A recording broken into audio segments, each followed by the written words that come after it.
Hi friends, எல்லாருக்கும் வணக்கம். புதன்கிழமை ஈவினிங் எடுத்த வீடியோங்க இது. புதன்கிழமை ஈவினிங் அரிசி ஊற வச்சுருந்தேன். அதை 2 மணி நேரம் கழித்து அரைச்சாச்சு. 1 கப்பு தான் ஊற வச்சுருந்தேன், அதனால் மிக்சியிலே போட்டு அரைச்சிக்கலான்ட்டு மிக்சியில் போட்டாச்சு. ஃபஸ்ட்டு ஒரு வாட்டி அரைச்சி பாதி வச்சாச்சு. மறுபடியும் 2வது ரவுண்டு போட்டுட்டேன் ஜாரில். எப்பயாவது மிக்சிலேயே அரைச்சிக்குவேன். நைட்டு டின்னருக்கு சப்பாத்திக்கு மாவு பிசைஞ்சு வச்சாச்சு. சப்பாத்திக்கு இன்றைக்கி சிக்கன் கிரேவி தாங்க பண்ண போகிறேன். சிக்கனை 1/2 கிலோ நைட்டு ஈவினிங் தான் நைட்டு தான் சிக்கன் கிரேவியும் சப்பாத்தியும். சிக்கன் வாஷ் பண்ணி வச்சாச்சு. தக்காளி வெங்காயம்லாம் போட்டு வதக்கி இஞ்சி வெங்காயம் போட்டாச்சு. கொஞ்சம் புளிப்பாக வேலை நடந்ததுனால கொத்தமல்லி எடுத்தாச்சு.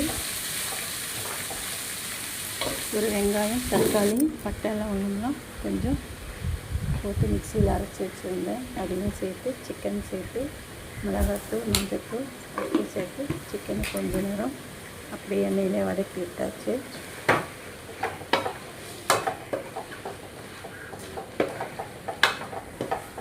மசாலாவில் கொஞ்சம் நேரம் சிக்கன் அப்படியே எண்ணெயிலே வதங்கினா ரொம்ப சீக்கிரம் வேகும், டேஸ்ட்டும் நல்லாயிருக்கும். நான் தேங்காய் எதுவும் சேர்க்கலை, நைட்டுங்கிறதுனால சும்மா கொஞ்சமாக கிரேவி மாதிரி தான் வச்சேன். செமி கிரேவி மாதிரி தான். சப்பாத்தி கிரேவி நல்லாயிருக்கும். நல்லா சிக்கன் வதக்கி கொஞ்சமாக தண்ணி விட்டு வேக வச்சாச்சு.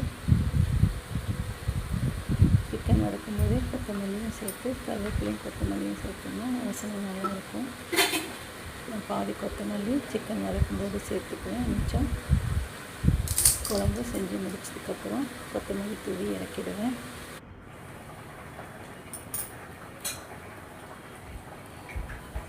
சப்பாத்தியும் போட்டு எடுத்தாச்சு.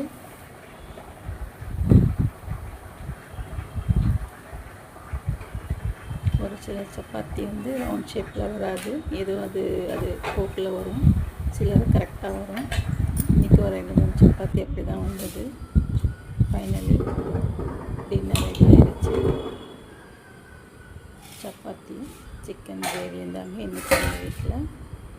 நீங்கள் என்ன டின்னர் சாப்பிட்டீங்க கமெண்ட் பண்ணுங்கள். என்னோடய வீடியோ பிடிச்சிருந்தா லைக் பண்ணுங்கள், சப்ஸ்கிரைப் பண்ணுங்கள். சூப்பரான சிக்கன் கிரேவி சப்பாத்தி.